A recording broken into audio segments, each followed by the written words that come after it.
Las decisiones que tomes afectan completamente tu vida.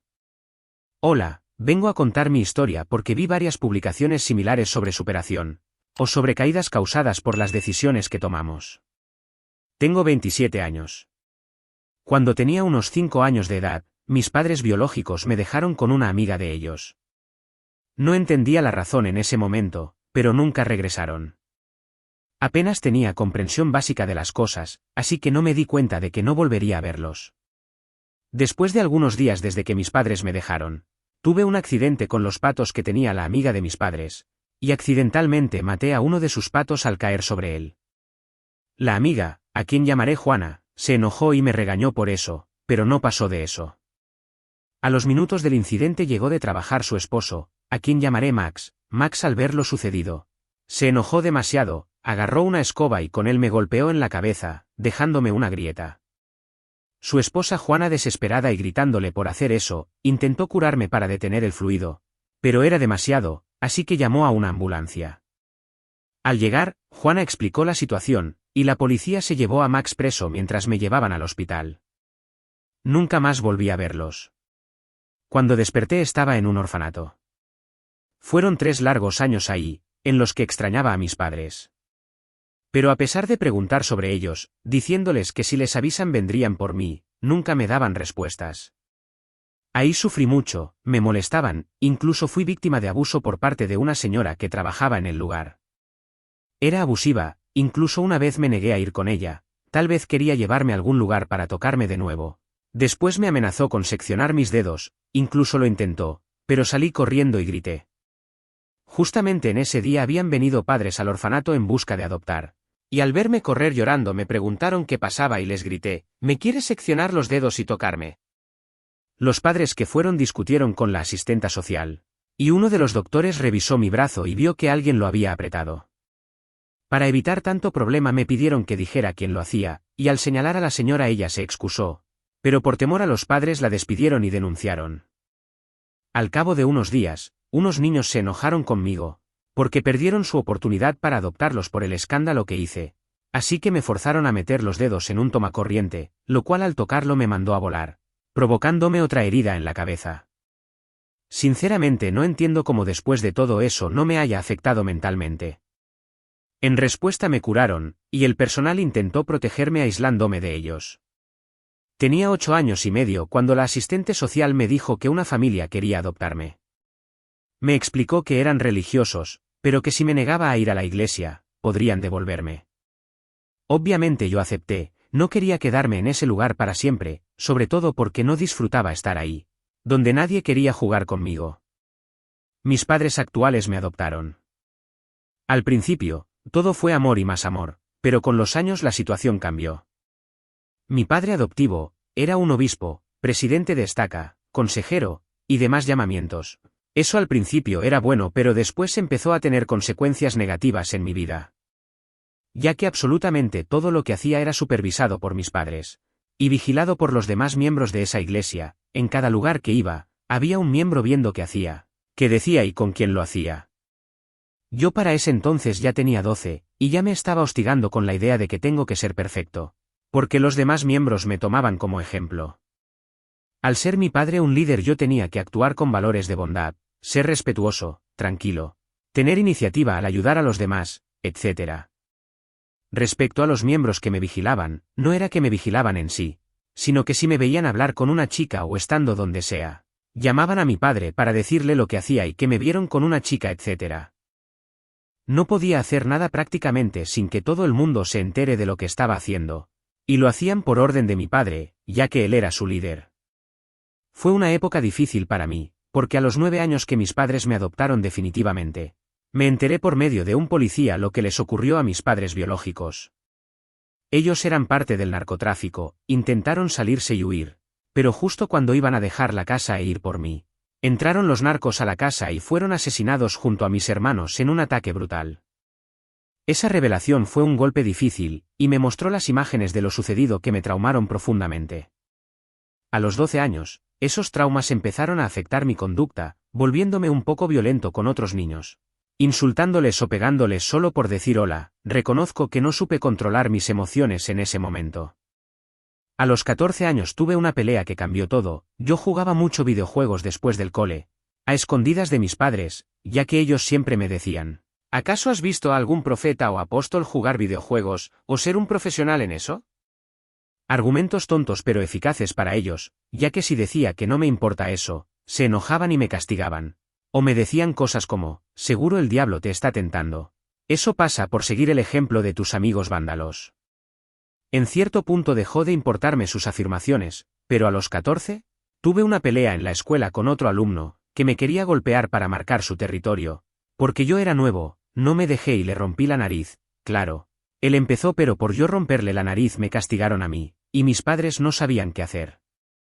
A los días de eso, ellos me dijeron de que fueron al templo a orar, y decidieron enviarme a un centro de recuperación llamado Integrando. Digo el nombre porque ese lugar fue clausurado por el abuso que sufrían los que estaban ahí.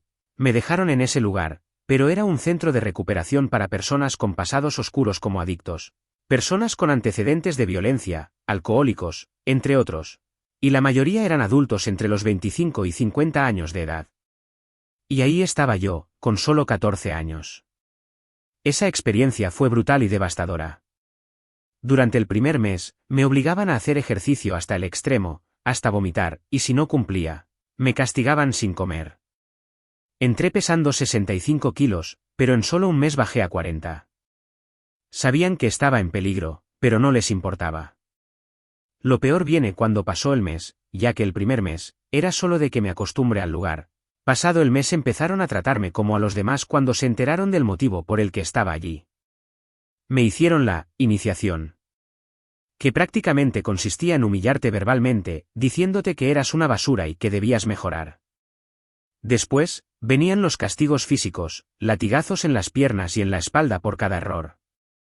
A mí me dieron unos 15 latigazos en las piernas y en la espalda. Los golpes en la espalda me dejaron arañazos, y en las piernas la piel se me abrió.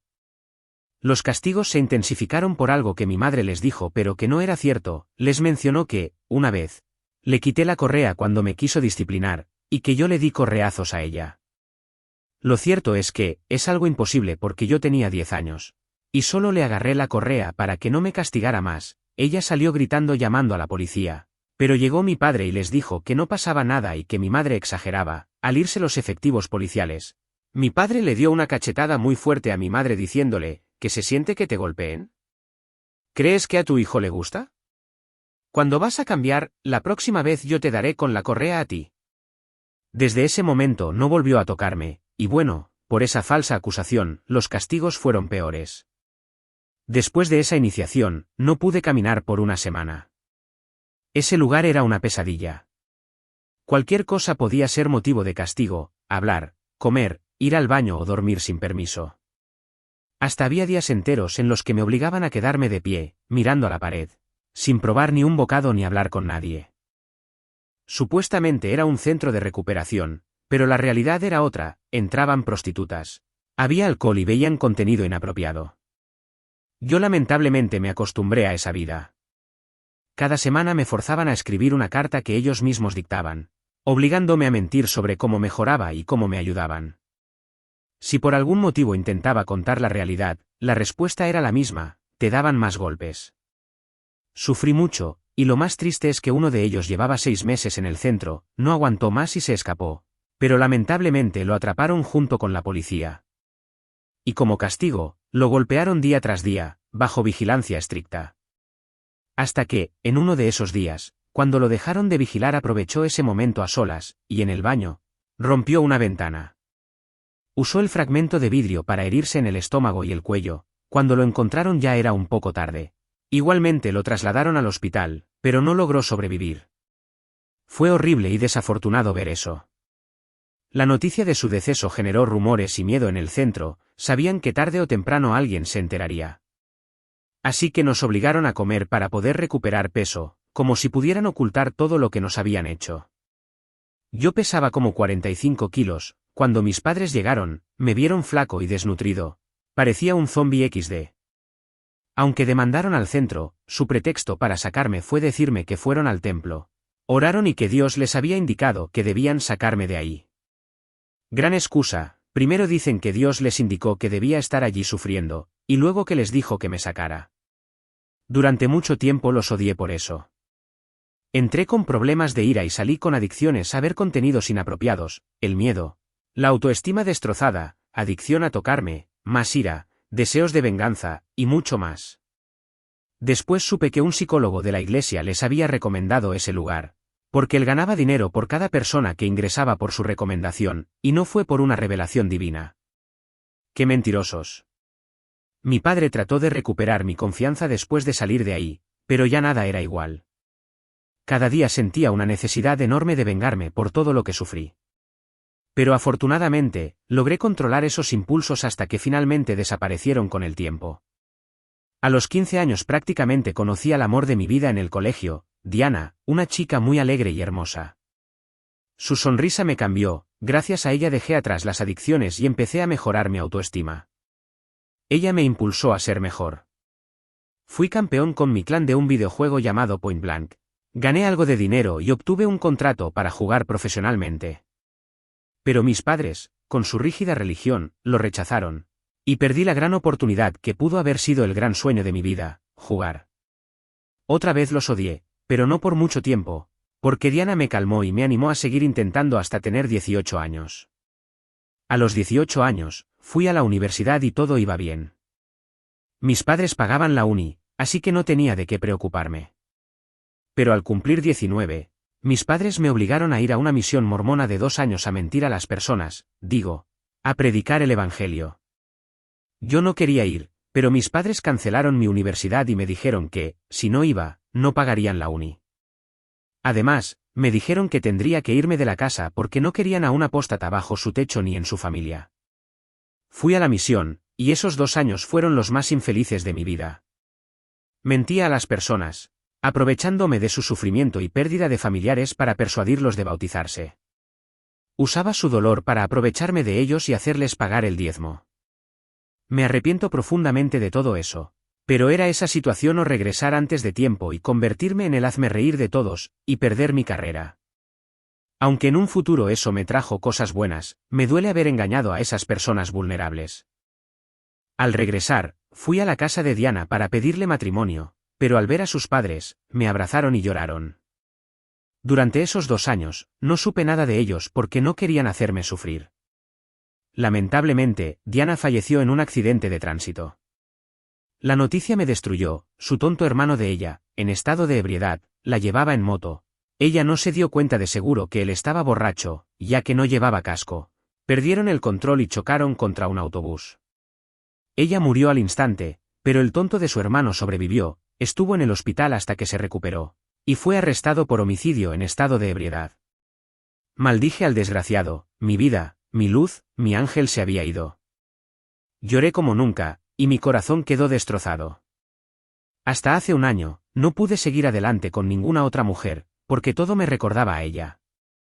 Incluso ahora, pero ya no como antes. Durante 7 años no pude buscar a otra porque la extraño, esa mujer era todo para mí. Después de algunos meses de recuperarme de la noticia, mis padres me inscribieron nuevamente en la universidad, pero seguían siendo los mismos manipuladores de siempre. Unos meses después, mis padres fueron a Estados Unidos a visitar a mi hermana y se quedaron 6 meses. Yo me quedé a prepararme para la universidad y estudiar, finalmente estando solo. Cuando llegaron los exámenes finales, dejé de ir a la iglesia para estudiar. Y como no fui durante 2 domingos a la iglesia, mi obispo llamó a mis padres para contarles que no había asistido a la iglesia en 5 domingos, algo que era mentira. En lugar de llamarme y preguntar qué había pasado, mis padres decidieron llamar a la universidad y cancelar mi inscripción a 3 días de terminar el semestre. Me arruinaron. Al día siguiente, cuando fui a la universidad, me impidieron entrar porque ya no era estudiante. Hablé con ellos y me dijeron que mis padres habían cancelado mi matrícula sin dar ninguna razón. Simplemente dijeron, nosotros estamos pagando, nosotros decidimos. Quedé completamente impactado. Los llamé y me dijeron que, cuando regresaran en 3 meses, hablaríamos, y que por ahora, debía ver qué hacer con mi vida. Inmediatamente me comuniqué con mi hermana que vive en Estados Unidos, ya que mis padres estaban de visita allí. Le conté lo sucedido, ella desconocía sobre ese tema, pero me confirmó que conocía bien a nuestros padres y lo tóxicos y manipuladores que podían ser. Por eso, Cuando cumplió 18 años, se fue de la casa, lo mismo que mi otra hermana. Ella me sugirió investigar sobre posibles becas, así que eso hice. Contacté a la universidad, y al conocer mi situación y lo injustos que habían sido mis padres, me ofrecieron la oportunidad de tomar diferentes exámenes de diversas universidades extranjeras, esperando que alguna me diera una beca. Tras hacerlo, fui aceptado en la Universidad de Tokio, lo que fue una gran sorpresa para mí. Sin embargo, me informaron que tendría que esperar algunos meses, ya que había muchas solicitudes. Uno de los profesores con los que me llevaba muy bien se dio cuenta de que no lo había visto en una semana, y me buscó preocupado por si me había pasado algo. Cuando le conté lo que ocurrió, se sorprendió y me animó a seguir adelante. Le mencioné que había sido aceptado en la Universidad de Tokio, pero que tenía que esperar a que se liberara un espacio. Me dijo que en esa universidad había hecho su maestría para convertirse en maestro, y que hablaría con el decano para ayudarme. Al cabo de una semana, recibí un correo confirmando que había sido aceptado, que me llamarían a través de la universidad para hacer una entrevista. Me ofrecían una beca del 100%. La condición era que mis calificaciones no bajaran de 95 puntos sobre 100. Aunque me dio miedo aceptar una oferta tan grande, decidí hacerlo, sin miedo al éxito. Firmé los documentos y me dieron la opción de quedarme en Perú o ir a estudiar a Japón, pero para hacerlo debía tener al menos $25.000, y yo apenas tenía $500 ahorrados, así que no podía. Volví a hablar con mi hermana para pedirle consejo y me ofreció la posibilidad de ir a Estados Unidos a vivir y tratar de sacar mi visa de estudiante. Si no lo lograba, podía quedarme allí, ya que ella había solicitado mi residencia hace unos meses. Mientras estudiaba, podría esperar a que me legalizaran. Acepté y me fui sin que mis padres supieran que estaba en el mismo país que ellos. Ellos pagaron todo y me prestaron dinero para comprar un auto y buscar trabajo mientras hacía los trámites para convertirme en estudiante. Al mes, mis padres regresaron a Perú y, oh sorpresa, no me encontraron. Me escribieron, pero no les respondí por 3 días.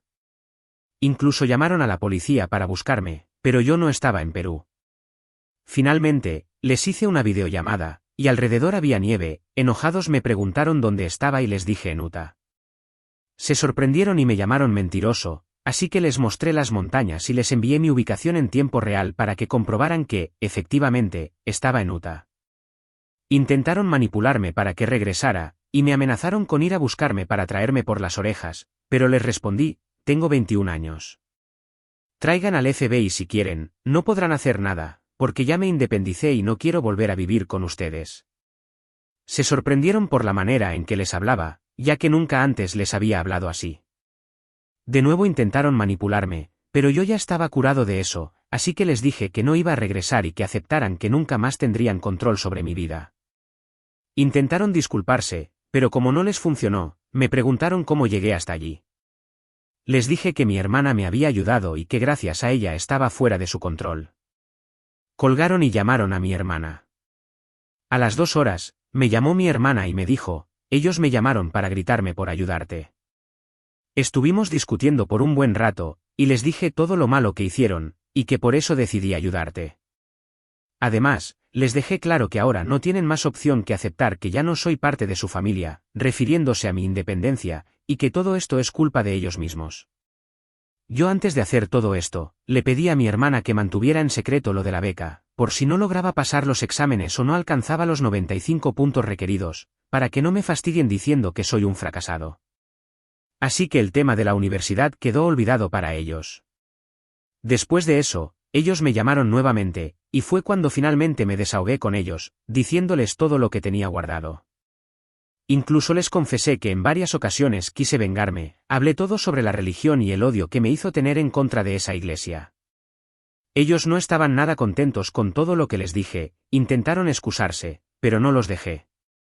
Les dejé bien claro todas las veces que me mintieron y robaron, porque me quitaban lo que ganaba trabajando, porque lo usaba para jugar videojuegos en los cibercafé, y todas las veces que arruinaron mi vida. También les conté las veces que mi madre me castigaba sin comida por no hacerle caso, y toda la manipulación religiosa a la que me sometieron. Dejaron de hablarme durante 1 año y medio. Mientras tanto, yo estaba feliz, con mis estudios, clases, mi vida social, aunque aún recordaba a Diana. Después, al pasar ese 1 año y medio, mis padres me llamaron para hablar nuevamente. Se disculparon por todo lo que hicieron, por todo lo malo y por el trauma emocional y psicológico que sufrí. Empezamos a ser amigos de nuevo, lo cual fue un buen proceso para sanar nuestra relación. Sorprendentemente, cuando vinieron a visitarnos, su actitud cambió drásticamente. Incluso llegué a probar su paciencia tomando licor en Navidad, en sus caras, pero sus miradas arrogantes y juzgadoras cambiaron. Era increíble, aunque no fue por eso que cambiaron. Al hablar con mi hermana sobre esto, resulta que mi hermana les había amenazado, diciéndoles que si se portaban mal, cancelaría sus residencias, para evitarles problemas y más molestias. Eso los mantuvo tranquilos hasta ahora. ¿Quién sabe si volverán a ser los mismos cuando tengan la residencia? Y bueno, ahora, después de 7 años estando aquí, terminé mi maestría y me falta solo 2 años para obtener mi residencia, 100% asegurado. Además, tengo un trabajo que me ofreció un amigo que conocí en la misión de los mormones, y como mencioné, también me trajo cosas buenas. Mi amigo y su hermano crearon una empresa de administración de empresas, y me buscaron cuando supieron que estaba en Utah, ya que cuando los conocí, hablaba chino, inglés y coreano, además de español. El japonés lo aprendí en la universidad. Me contrataron y ahora gano casi $500,000 al mes, todo gracias a las decisiones que tomé. Si me hubiera quedado estancado y dejado llevar por las emociones cuando mis padres cancelaron mi universidad, no estaría aquí. Ahora, también tengo una hermosa novia, que es una dulzura. Es como una copia de Diana, aunque no la elegí por eso, es perfecta y estoy a punto de pedirle matrimonio. Hace poco recibí un correo del gobierno de Perú, informándome que ya estaba en la edad legal para reclamar la herencia que me dejaron mis padres antes de morir, que es de casi $400,000. Aunque claro, eso se lo ganaron seguramente con el narcotráfico, pero cuando hablé con un abogado de Perú para que investigara el tema. Y al hacer las averiguaciones, resulta que ese dinero ya había sido reclamado por mis padres actuales hace 18 años, cuando me adoptaron y firmaron los papeles. Es decir, ellos me robaron, y ahora me doy cuenta de que mi padre era militar, y estaba ganando alrededor de $1,000 al mes, y vivíamos en casa alquilada, y de la nada nos mudamos a un apartamento de casi $1,000,000. Mi familia pasó de vivir en una casa alquilada a una propiedad propia, y esa riqueza llegó en un abrir y cerrar de ojos, lo que me hace pensar que el dinero de la herencia pudo haber sido la fuente de su repentina fortuna, de un momento a otro se hizo rico y coincide con la edad. Le pedí al abogado que confirmara los nombres de las personas que habían tomado ese dinero, me envió los documentos con los nombres y apellidos de mis padres. Vaya noticia que me llevé, toda la vida actuando como personas pulcras, rectas y religiosas, pero resultaron ser unos ladrones. Y ni siquiera me han hablado del tema. Ahora, yo no quiero más discusiones con nadie, lo único que quiero es vivir mi vida tranquila, disfrutar lo que tanto me ha costado conseguir. Que se queden con ese dinero, ya no me importa, soy feliz ahora y quiero seguir siendo así. Desde que me enteré de todo esto, no les he llamado, porque no quiero que mis emociones se colapsen y termine discutiendo sobre el tema. A veces me piden dinero, pero como no saben que trabajo en una gran empresa, solo me niego y les digo que tengo problemas económicos. Le advertí claramente a mi hermana que no les hable el tema, porque si me traiciona, nunca los ayudaré económicamente. Quiero que todo esto siga así. Para ellos, soy el fracasado que se fue de casa, como me dijeron alguna vez, pero para el resto de la familia, soy el hombre que superó todo y que ahora es feliz. Por cierto, un saludo a esta persona que se unió a nuestra comunidad suscribiéndose al canal.